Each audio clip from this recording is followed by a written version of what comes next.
Hello friends, welcome to Sri Jeeva's kitchen. இன்றைக்கி நம்ம சேனலில் என்ன ரெசிபி பார்க்க போகிறோன்னா அல்வா எப்படி செய்கிறதுன்னு சொல்லி பார்க்கலாம். இந்த மாதிரி கண்டிப்பாக ட்ரை பண்ணி பாருங்கள், கொஞ்சம் கூட மிஸ்டேக்கே வராது. இப்போது சம்பா கோதுமை நான் 1 டம்ளர் அளவு எடுத்துருக்கிறேன். நம்ம நார்மல் கோதுமையிலேயே செய்யலாம், ஆனால் இந்த கோதுமையில் செய்யும்போது நமக்கு அரைச்சி பால் எடுக்கும் போது அதிகமாக கிடைக்கும். அதனால் இந்த கோதுமையில் செஞ்சால் ரொம்ப டேஸ்ட்டாகவும் இருக்கும். அதனால தான் சம்பா கோதுமை எடுத்துருக்குறோம். இதை ஒரு டைம் மட்டும் வாஷ் பண்ணிவிட்டு 4லேருந்து 6 மணி நேரம் தண்ணியில் சோக் பண்ணி வச்சுருக்க போகிறோம். அப்படி இல்லைன்னா நீங்கள் நைட்டே கூட கோதுமையில் தண்ணி சேர்த்து ஊற வச்சுட்டு மறுநாள் காலையில் நீங்கள் எந்திரிச்சோனையும் கூட அரைச்சி எடுத்துக்கலாம். ஆனால் 4 to 6 ஹவர்ஸ் ஊறினாலே போதும். நல்லா நமக்கு உப்பி வந்துடும் கோதுமை. பாருங்கள், இப்போ 6 ஹவர்ஸ் ஆயிடுச்சு. நல்லா நமக்கு உப்பி வந்துருச்சு. இதுக்கு மேலே நீங்கள் ஊற வைக்கக்கூடாது. அப்படி இல்லைன்னா நமக்கு அல்வா புளிப்பு டேஸ்ட்டு வந்துடும். கரெக்டாக 4 to 6 ஹவர்ஸே நமக்கு போதும். அதுக்கப்புறமா நம்ம வாஷ் பண்ணிவிட்டு மிக்ஸி ஜாரில் சேர்த்துக்க போகிறோம். இது 1 டம்ளருன்றதுனால நீங்கள் ஒரு தடவை மொத்தமாக ஒரே தடவையிலே சேர்த்துக்கலாம். ஒரு 50 ml மட்டும் தண்ணி சேர்த்துட்டு ஃபஸ்ட்டு அரைச்சி எடுத்துக்க போகிறோம்.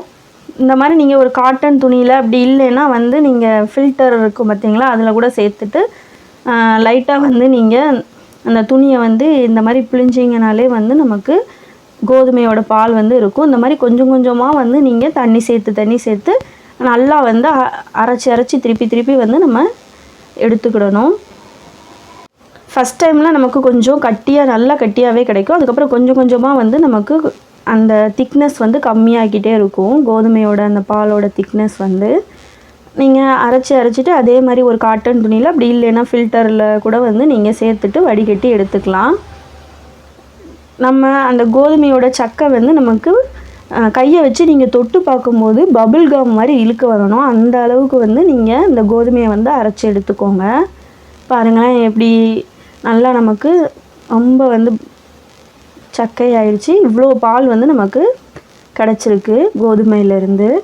இப்போது இதை நம்ம ஒரு 1லேருந்து ஒரு 2 ஹவர்ஸ்க்குள்ளே புளிக்க வச்சு திருப்பி எடுத்துக்க போகிறோம். அதுக்கு மேலே புளிக்க வைக்கக்கூடாது. அப்படி இல்லை, நீங்கள் இப்படியே செய்கிறதா இருந்தீங்கன்னா அல்வாவில் லைட்டாக எலுமிச்சை துளிகள் ஒரு 2-3 சொட்டு சேர்த்துக்கிட்டிங்கனாலே போதும்.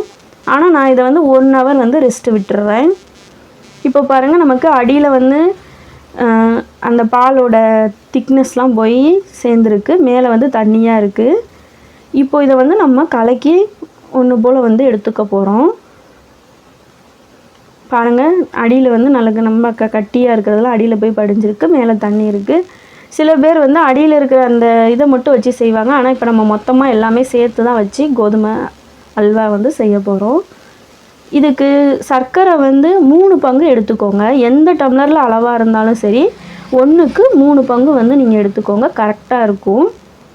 சுகர் இல்லை நீங்கள் கம்மியாக வேணும் அப்படின்னு சொன்னீங்கன்னா அதிலிருந்து ஒரு 1/2 டம்ளர் மட்டும் கம்மி பண்ணி சேர்த்துக்கோங்க. நான் 1 பங்கு கோதுமை எடுத்திருக்கேன், 3 பங்கு சர்க்கரை எடுத்திருக்கேன். இது கிராமில் நீங்கள் அளக்கிறதா இருந்தனா 200 கிராம் அளவு கோதுமைனா 600 கிராம் அளவு சர்க்கரை எடுக்கணும். இப்போ நம்ம அரைச்சி வச்சுருக்கிற அந்த பாலிலிருந்து கொஞ்சமாக மட்டும் தண்ணி சேர்த்துட்டு சர்க்கரையை ஃபஸ்ட்டு கரைச்சி எடுத்துக்க போகிறோம். ஏன்னா சில டைமில் கல்மண் தூசி இருக்கும். அதனால தான் நீங்கள் ஃபில்ட்ரு பண்ணிவிட்டு திருப்பி நீங்கள் உள்ளே சேர்த்துக்கலாம். இப்போது நம்ம சேர்த்து வச்சுருக்குறோம்ல அரைச்சி, அந்த பாலை உள்ளே சேர்த்துக்கலாம்.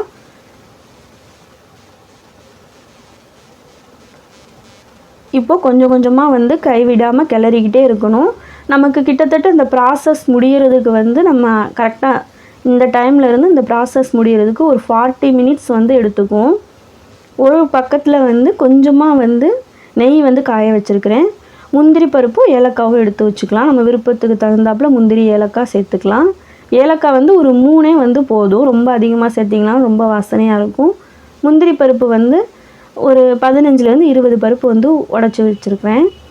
ஃபுட் கலர் நீங்கள் விருப்பப்பட்டால் சேர்த்துக்கலாம். அப்படி இல்லைன்னா தேவை லைட்டாக ஒரு பிஞ்ச் மட்டும் சேர்த்திங்கனாலே போதும். உங்களுக்கு தெரிஞ்சிருக்கும் இப்போ நான் எவ்வளோ அளவு சேர்த்துருக்கேன்னு சொல்லி. இந்த டைமில் நம்ம கையே எடுக்கக்கூடாது, கிளறிக்கிட்டே இருக்கணும். ஃபஸ்ட்டு இப்போது நம்ம ஸ்டவ்வை ஹை ஃப்ளேமில் வச்சு கிளறிக்கிட்டே இருக்க போகிறோம். ஒரு ஸ்டேஜுக்கு அப்புறமா நீங்கள் சிம்மில் வச்சு தான் கிண்ட முடியும். அதனால் ஃபஸ்ட்டு கொஞ்சம் நமக்கு லிக்யூடாக இருக்குது அப்படின்றதுனால நீங்கள் ஹை ஃப்ளேமில் வச்சுட்டு நல்லா கிளறிக்கிட்டே இருங்க. கையை எடுத்துட்டிங்கன்னா நீங்கள் அடியில் ஒட்டிக்கிடும். இந்த டைமில் கூட கொஞ்சம் நம்ம கையை எடுத்துக்கலாம். ஆனால் வந்து நல்லா கட்டியானதுக்கப்புறமா நீங்கள் வந்து கையை எடுக்காமல் கிளறிக்கிட்டே இருக்கணும். இப்போது நம்ம 200 கிராமில் வந்து கோதுமையில் வந்து செய்கிறோம். கிட்டத்தட்ட இது வந்து 1 கிலோவுக்கு மேலேயே நமக்கு அல்வா வந்து கிடைக்கும்.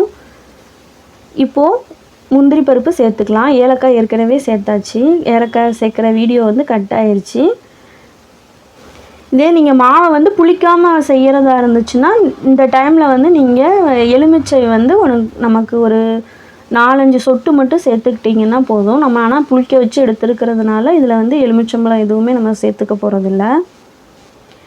இந்த அல்வா செஞ்சுட்டு நீங்கள் வந்து ஃப்ரிட்ஜில் ஸ்டோர் பண்ணி வச்சுக்கலாம். எப்பப்போ நமக்கு தேவையோ அப்பப்போ வந்து ஒரு தோசை சட்டிலையோ அப்படி இல்லைன்னா ஒரு பேன்லேயோ வந்து லைட்டாக ஹீட் பண்ணிவிட்டு சாப்பிட்டிங்கன்னா ரொம்ப டேஸ்ட்டாக இருக்கும். இந்த டைமில் இருந்தால் நமக்கு ரொம்ப அடிப்பிடிக்க ஆரம்பிக்கும். அந்த டைமில் நம்ம கொஞ்சம் கொஞ்சமாக உள்ள நெய் சேர்த்துக்கலாம். 200 ml நெய் வந்து நம்ம ஹீட் பண்ணி வச்சுருந்தோம் பார்த்திங்களா, அதை வந்து கொஞ்சம் கொஞ்சமாக வந்து உள்ளே சேர்த்து கிளறிக்கிட்டே இருக்கிறேன். நமக்கு லைட்டாக வந்து பேன் பிடிக்கும் பார்த்திங்களா, அந்த டைமில் வந்து நீங்கள் நெய் சேர்த்துட்டு கிளறிக்கிட்டே இருந்தீங்கன்னா கரெக்டாக இருக்கும். நமக்கு இப்போ வந்து அல்வா வந்து வெந்து வருது, பபிள்ஸ் நல்லா வருது பார்த்திங்களா. கிட்டத்தட்ட நமக்கு வந்து இப்போ ஒரு 30 மினிட்ஸ் ஆயிடுச்சு. இன்னும் ஒரு 10 மினிட்ஸ் வந்து இருக்கணும். இந்த டைமில் நீங்கள் வந்து சிம்மில் வச்சுருங்க அடுப்பை. கொஞ்சம் கொஞ்சமாக வந்து நெய் சேர்த்து கிளறி விட்டுக்கிட்டே இருக்கலாம். அப்படி இல்லை நெய் உங்களுக்கு வேண்டாம் அப்படின்னு சொன்னீங்கன்னா கடலை எண்ணெய் கூட சேர்த்துக்கலாம். எனக்கு வந்து கிட்டத்தட்ட ஒரு 100 கிராம் அளவு நெய் சேர்த்துருப்பேன். 100 கிராம் அளவு மிச்சம்தான் இருந்தது. ஒரு ஸ்டேஜில் வந்து நமக்கு உள்ளே சேர்க்குற நெய்யோ அல்லது எண்ணெயோ வந்து நமக்கு அல்வாக்குள்ளே இழுக்காமல் லைட்டாக வெளியில் வர ஆரம்பிக்கும். அந்நேரம் வந்து நம்ம ஸ்டவ்வை ஆஃப் பண்ணிடலாம். அல்வாவோட பக்குவம் வந்து நீங்கள் ஒரு ஸ்பூன்லேயோ அல்லது ஒரு கரண்டிலேயோ வந்து லைட்டாக நெய்யோ எண்ணெயோ தொட்டு பார்த்துட்டு நீங்கள் எடுத்தீங்கன்னா அந்த ஸ்பூனில் வந்து ஒட்டாமல் வரணும். அதான் வந்து பக்குவம். பாருங்கள், சூப்பராக நமக்கு அல்வா ரெடி ஆயிடுச்சு. நல்லா பபிள்ஸ் விட்டு வெந்து வருது. நீங்கள் இந்த டைம்லலாம் வந்து கையே எடுக்கக்கூடாது, கிளறிக்கிட்டே இருக்கணும். அப்படி இல்லைன்னா சுத்தமாக நல்லா சிம்மில் வச்சுருங்க அடுப்பை. பாருங்கள், இப்போ கொஞ்சம் நேரம் கிளறாமல் இருந்ததுனால அடியில் வந்து நமக்கு ஒட்ட ஆரம்பிச்சிச்சு.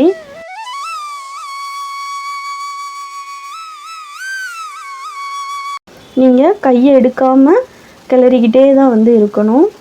கிட்டத்தட்ட ஒரு 40 மினிட்ஸ் ஆகும்.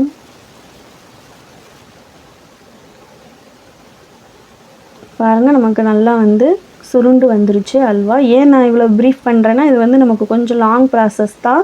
அதனால தான் உங்களுக்கு ஸ்டெப் பை ஸ்டெப்பாக வந்து காமிச்சிருக்கேன்.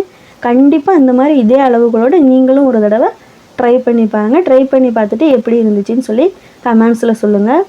இது கிட்டத்தட்ட எனக்கு வந்து 1 கிலோ அளவுக்கு மேலேயே அல்வா கிடச்சிச்சு. பாருங்கள், லைட்டாக நமக்கு அடியில் பிடிக்குது. இந்த மாதிரி பிடிக்கிற டைமில் வந்து நீங்கள் வந்து நெய்யோ எண்ணெயோ வந்து கொஞ்சமாக வந்து உள்ளே சேர்த்துக்கலாம். இன்னொரு பக்குவம் என்னதுன்னா, நம்ம வந்து இந்த மாதிரி வந்து பேனில் வந்து கரண்டியை வச்சு கிளறி விடும்போது அல்வா வந்து நமக்கு அந்த பேனில் ஒட்டாமல் இந்த மாதிரி சுற்றணும். இந்த மாதிரி சுற்றி இதுவும் வந்து அல்வாவோட பக்குவம் தான். நீங்கள் பக்குவத்தை தவற விட்டுட்டிங்கன்னா அல்வா வந்து ரொம்ப ஹார்டாகிரும், பேன்லேயே வந்து ஒட்டிக்குவோம் சில டைமில். லாஸ்ட்டு வந்து நான் ஒரு 2-3 ஸ்பூன் வந்து கடலெண்ணெய் சேர்த்துருக்குறேன். இது வந்து நமக்கு நல்லா மனம் கொடுக்கும். அதனால தான் நெய் வந்து ஒரு 100 கிராம் அளவு சேர்த்துருக்குறேன். கடலெண்ணெய் வந்து ஒரு 2 டீஸ்பூன் அளவு சேர்த்துருக்குறேன். அவ்வளோதான், நமக்கு சூப்பரான அல்வா ரெடி ஆயிடுச்சு. கடலெண்ணெய் சேர்த்தோன்னே நமக்கு இப்போ நமக்கு எண்ணெய் வந்து வெளியில் பிரிஞ்சு வர ஆரம்பிச்சிருச்சு பார்த்திங்களா. மேலெல்லாம் வந்து நமக்கு அப்படியே கண்ணாடி மாதிரி இருக்குது. சூப்பராக ரெடி ஆயிடுச்சு அல்வா. ஸ்பூனை வச்சு எடுத்து பார்த்தோன்னா அந்த ஸ்பூனில் வந்து நமக்கு அல்வா வந்து ஒட்டக்கூடாது. அவ்வளோதாங்க, நமக்கு அல்வா வந்து சூப்பராக ரெடி ஆயிடுச்சு. இந்த டைமில் நம்ம ஸ்டவ்வை ஆஃப் பண்ணிவிட்டு இப்போது வேறு ஒரு பிளேட்டில் வந்து மாற்றிக்கலாம்.